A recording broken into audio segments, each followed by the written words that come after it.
بعد الانتصار العسكري والسياسي الساحق لإيران على الكيان السوس وعلى أمريكا البارحة خوتي، وبعد تراجع أمريكا عن التهديدات نتاعها ورضوخها لكل الشروط الإيرانية خوتي العشرة، اليوم خوتي الكيان السوس يقصف لبنان خوتي 100 غارة جوية على لبنان، راح فيها 300 واحد خوتي ومئات البنايات اللي تهدمت ومئات الجرحى خوتي، والسبيطارات راهي معمرة بالجرحى.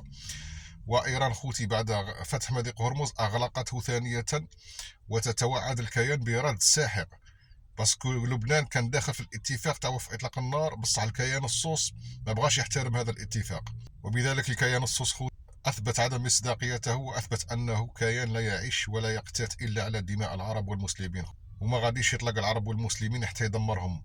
هي قلت لكم عبارة عن ثكنة عسكرية كبيرة جعلت لقتل المسلمين وتذبيحهم. هذا هو الهدف من وجود الكيان السوس. الكيان السوس خوتي ليست دولة، هي فقط ثكنة عسكرية كبيرة أعطتها أمريكا جميع وأقوى الأسلحة اللي كاينة في العالم باش تدمرنا احنا.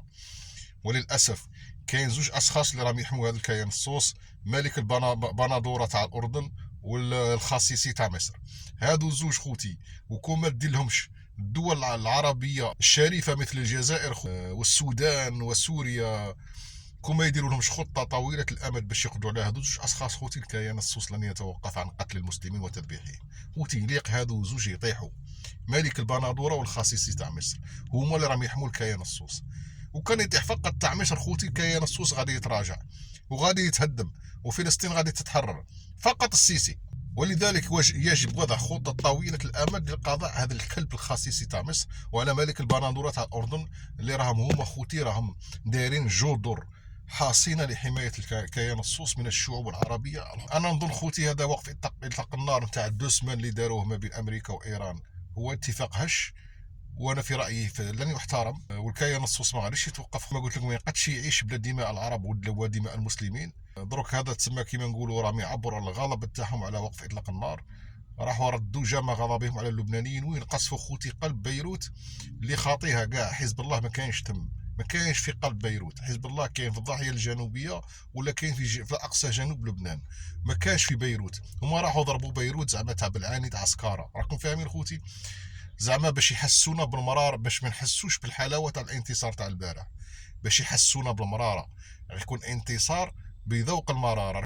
كلاب خوتي يلعبوا على لي سونتيمون، يلعبوا على النفسيه. وانا خوتي شخصيا والله نتمنى وقف اطلاق النار هذا يتلغى نهائيا وايران تستمر في الحرب، على خاطر كانت قريبه تقضي عليهم نهائيا هذا القواده هذا.